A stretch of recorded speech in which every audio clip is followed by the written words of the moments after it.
They await your truth. It is not truth that matters, but victory. 20 years after World War I, optimism would be undone. The fateful Treaty of Versailles was all too easily defied. The depths of the Great Depression fueled German unrest and aggression, and from 39 to 45, 60 million more would lose their lives. But how did Europe descend once more from fragile peace to total war? How was Germany infected? By a poisonous leader's bleak objective, a leader who would instigate a regime of terror built on hate. Come with us now as we pursue the history bomb of World War II. We must rise up and take a stand, bring glory to the fatherland. Our children, this Aryan race will save us from our past disgrace. Cast out the Jews, they make us speak, guilty for our shameful defeat.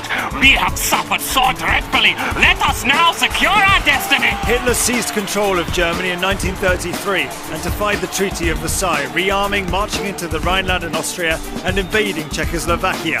In August 1939, with tensions rising across Europe, he found an unlikely Russian ally in Joseph Stalin, may I propose a pact? Our two great nations should not attack. Fighting together will lay the foundation for our European domination. Okay, I will take this chance. Forget an alliance with Britain and France. Good. To Poland, let's attack quickly. And we'll split the land. 50-50. In September 1939, Germany and Russia invaded Poland with an agreement to divide the country between themselves. Britain's Prime Minister Neville Chamberlain had always aimed to maintain peace with Germany, but this time he could not ignore Hitler's aggressive intent. Now, with regards to the state of Poland, I can assure you it's all in hand. We must stay calm, I am quite sure. Knowing Herr Hitler, he'll soon withdraw. Sir, sorry to butt in. It's 11 o'clock. We haven't heard from Berlin. Good Lord, we can't hold back anymore. I have no choice. We are at war. As Britain and France prepared for war, German forces tore through Western Europe with a new form of highly intensive warfare known as blitzkrieg. They overran France with devastating speed, and by May 1940, the Allies were forced back to the English Channel. Now, I'd heard about Cherry's famous blitzkrieg, but I never thought they'd attack with this speed. They've pushed us all the way back to the beaches. We dumped our kit and I'm down in my breeches. Well, we best keep going. I hope they got some boats. There's 300,000 Tommies to float. Do you ever think we'll return to this section? Well, who knows? Right now, there's only one direction. Against the odds, 300,000 Allied troops were evacuated at Dunkirk, but they left behind a lot of men and valuable equipment. With Western Europe overrun, Britain now stood alone, and in the summer of 1940, Hitler attempted a knockout blow to the Royal Air Force to pave the way for a full invasion of Britain. By Jove! They mean business, this Luftwaffe. I don't think we're far away from disaster. Yes, they're coming thick and fast, but our new Spitfires are up to the task. I do hope your eyes will fight at all costs. If the RAF fails, all hope will be lost. There's another squadron over the channel! Here we go, don't amble, scramble. Hitler's plan to invade Britain was stopped in its tracks as the RAF held firm, much to the delight of Britain's new Prime Minister. Our finest hour. German bombers continued to pound British cities for months during the Blitz without a breakthrough. Eager for progress, Hitler looked east.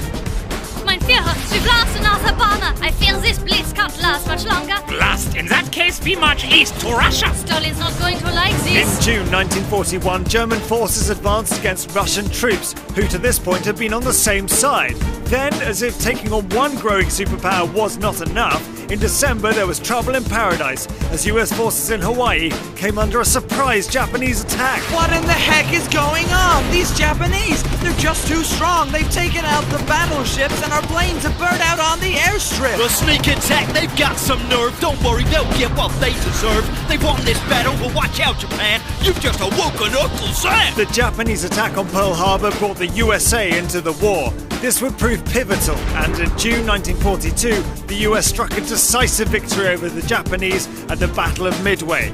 In October, the Allies would have further success, this time in the Egyptian desert. Struth, this heat is berserk. The Egyptian sun is even hotter than Perth. Toughen up, mate. Endure the pain. Let's get ready for the battle at El Alamein. The chances of victory are already slight, and now they expect us to fight them at night? Just put your faith in General Montgomery. This is a man that can lead us to victory. The Allies' victory at El Alamein proved a decisive turning point in the North Africa campaign.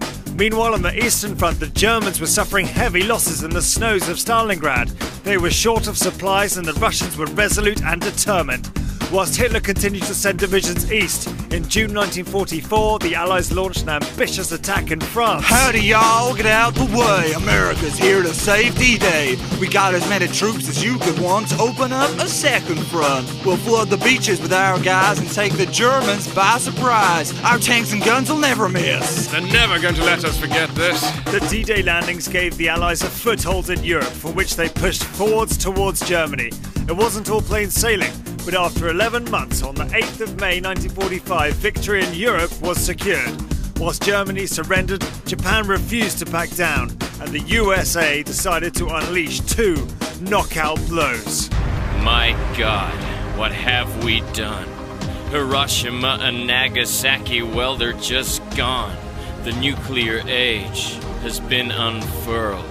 We are become death, destroyer of worlds. On the 15th of August 1945, Japan surrendered to save their lives.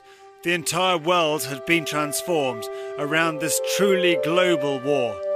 Countless lives in countless lands, lost so that we might stand. Together, now the guns have ceased, as nations, side by side, in peace.